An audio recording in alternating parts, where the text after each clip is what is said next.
Hello everyone.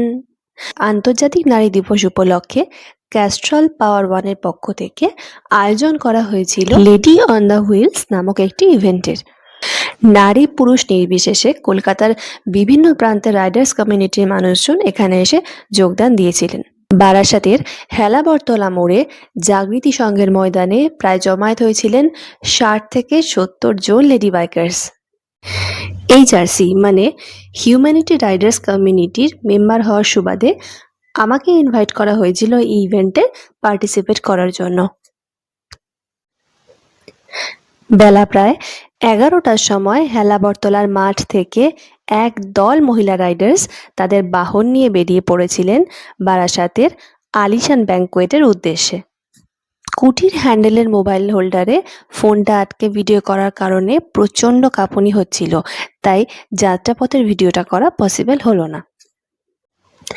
যাই হোক, minute কুড়ির একটা দুর্দান্ত র্যালি কমপ্লিট করে আমরা পৌঁছালাম আমাদের সেদিনের ভেন্যু বারাসাতের আলিশান ব্যাংকোয়েটে। গিয়ে দেখলাম এইচআরসি গ্রুপ সেখানে উপস্থিত হওয়ার আগেই কিন্তু আরও দু একটা বাইক রাইডার গ্রুপও হাজির হয়ে গেছে। আচ্ছা, এই ফাঁকে বলে দিই, এখানে এসে এত দুধের রাইডারদেরকে দেখে নিজেকে কিন্তু একদম খুদে বলে মনে হচ্ছিল, কারণ গত ৪ মাস ধরে স্কুটি নিয়ে আমি শুধু অফিস আর বাড়ির মধ্যেই সীমাবদ্ধ রয়েছি, আর এনারা একজন বাঘা এক্সপেরিয়েন্সড।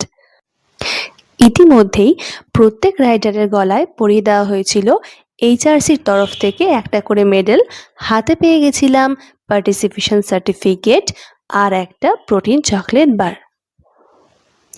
ইনডোর ইভেন্ট কমপ্লিট করে বাইরে এসে দেখলাম রাইডার্সদের জন্য রাখা হয়েছে বেশ কিছু ইন্টারেস্টিং আউটডোর গেমস, আর প্রথমবারেই টার্গেট সেট করে একদম জায়গা মতন পিন ছুঁড়ে জিতে নিয়েছিলাম ক্যাস্ট্রলের পক্ষ থেকে ক্যাস্ট্রল শাইনার স্পঞ্জ। ছিল ট্রাম্পের টেস্ট অ্যান্ড ট্রায়াল রাইড, অনেক গ্রুপই, আর পরিচয় হয়ে গেল নতুন দল ২ জায়গায় বাঙালির সাথেও।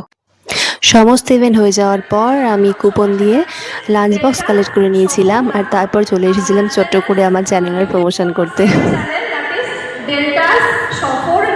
এই ছিল আমার এইচআরসির সাথে কাটানো প্রথম উমেন্স ডে। প্রচুর পজিটিভ ভাইব নিয়ে বাড়ি ফিরেছি। নেক্সট টাইম আবার সকলের সাথে দেখা হবে। ততদিনের জন্য প্রত্যেকে সেফলি রাইড করো, ভালো থাকো, টাটা।